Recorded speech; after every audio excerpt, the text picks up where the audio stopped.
Here's the graph y equals e to the x. And I'm interested now in the inverse function of e to the x, which is the natural logarithm of x. And to draw the graph of the inverse function, we have to reflect in the line y equals x. And there it is, y equals ln x. Now let's take a point on that curve. There it is, x ln x. And I want to know the gradient of the tangent at that point. So the first thing we're going to do is reflect that point in the pink dotted line. And of course it ends up on the blue curve. What's the coordinates of that point on the blue curve? Well, the y coordinate of the point on the green curve becomes the x coordinate of the point on the blue curve, and vice versa. So the coordinates of the point on the blue curve are ln x, x. Now what's the gradient of the blue tangent? Well, it's just the y coordinate. So the gradient of the blue tangent is x. Now since the green graphs, that's the curve and the tangent, are reflections of the blue in the dotted line, y equals x, we've just got the x and the y coordinates switched, which means the x step and the y step are switched, which means the gradient on the green graphs is always 1 over the gradients on the blue graph. So the gradient of the green tangent must be 1 over the gradient of the blue tangent. But we know the gradient of the blue tangent. It's the y coordinate of the point on the blue curve, which is x. So if the gradient of the blue tangent is x, the gradient of the green tangent must be 1 over x.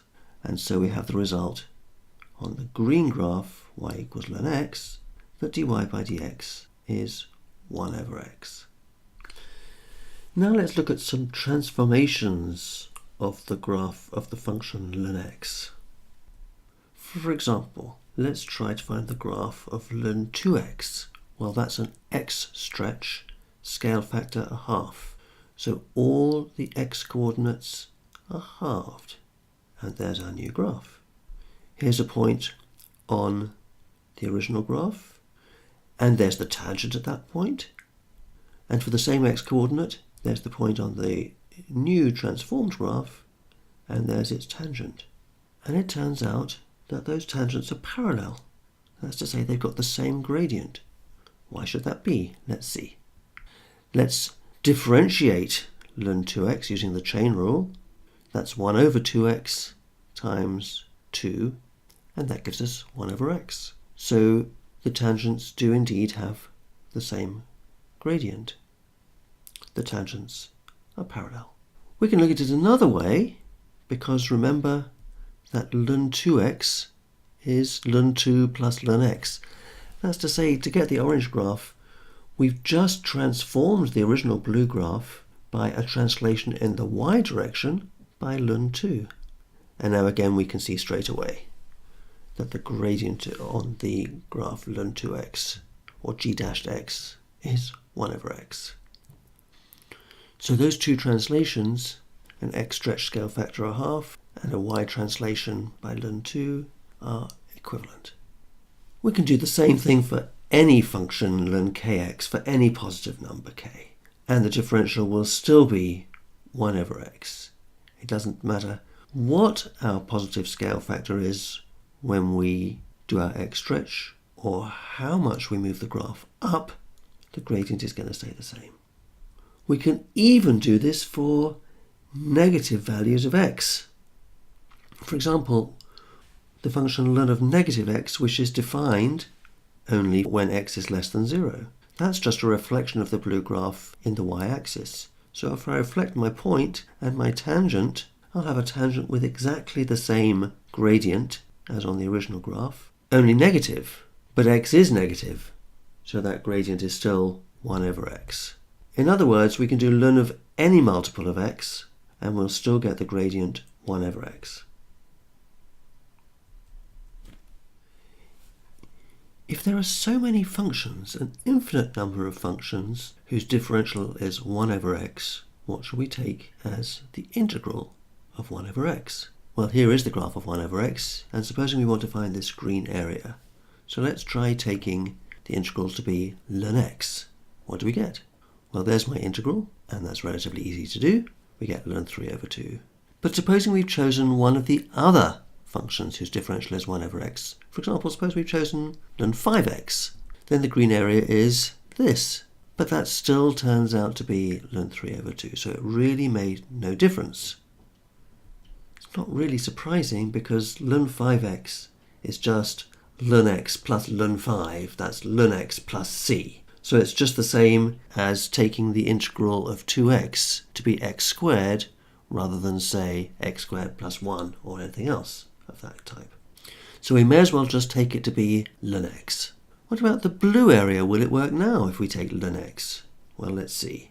We know that the blue area is the same as the green area, just negative, just by symmetry. So let's see what happens if we take the integral to be ln x. Now we get ln negative 2 minus ln negative 3. The problem is, of course, that ln negative 2 and ln negative 3 don't really exist. But if we just pretend they do and follow the laws of logs, well, it works out just fine, because we do negative 2 divided by negative 3, which is just ln 2 over 3, which is minus ln 3 over 2, exactly as we wanted. So even though those two things don't actually exist, we can still successfully work out the area by taking the integral as ln x. There's no real problem with that, but you might feel more comfortable taking the integral to be ln of minus x, which is defined for negative values of x, and then we still get the same value minus ln 3 over 2. One way to make sure that the function ln is defined for all values of x when we integrate 1 over x is to use ln of the absolute value of x as the integral of 1 over x, as long as x is not 0. And that's fine, it'll work beautifully. The only possible problem is that an integral like this, from minus 2 to 2, that's the whole shaded area there, then turns out to be 0. Well, in a way, that area doesn't really exist because the blue area and the green area are both infinite, so they're both really undefined. So when we add them up, we should also get something that's undefined. On the other hand, they're undefined in exactly opposite ways. That's to say that the blue and the green cancel each other out exactly. So whatever they are, even though they're undefined, one is the negative of the other, so when we add them up we would get 0. So in a way, that is actually true. So you can take the integral to be ln of the absolute value of x, but you could also just take it to be ln x. You can make either of them work, so long as you remember what you're dealing with. What about sketching the graph y equals ln x over x? Well, we can see a few things about that. For example, it's obvious that y tends to negative infinity as x tends to 0. Why is that? Because ln x tends to negative infinity, and x is getting smaller and smaller, and when x is 1, clearly y is 0. What about a turning point? Well, we can differentiate using the quotient rule, and at the turning point that's equal to 0, so ln x is equal to 1, so x is equal to e. So there must be a turning point at e 1 over e. So putting all those things together, we get something that looks a bit like this. Very much like this, in fact. What happens when x gets bigger and bigger? Well, we know that the gradient is negative just by looking at dy by dx. But is there a limit? Is it getting closer and closer to a limit? A limit greater than 0? Or is it getting closer and closer to the x-axis, closer and closer to 0?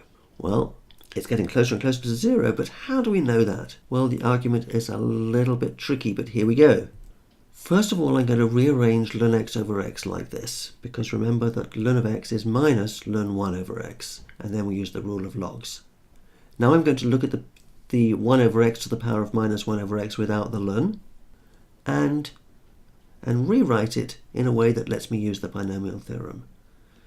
Now we're going to expand that using the binomial theorem. Of course it's infinite, but now we can see that except for that first term 1, as x gets bigger, all of the other terms tend to 0. So the whole thing just tends to 1 as x tends to 0. But if that tends to 1, then the ln of it must tend to ln of 1, which is 0. So yes, it tends to 0. And of course, if we do ln x over x to the n for some n bigger than 1, then as x goes to infinity, it's just going to go towards 0 a little bit faster. That's to say that ln x approaches infinity more slowly than any positive integer power of x.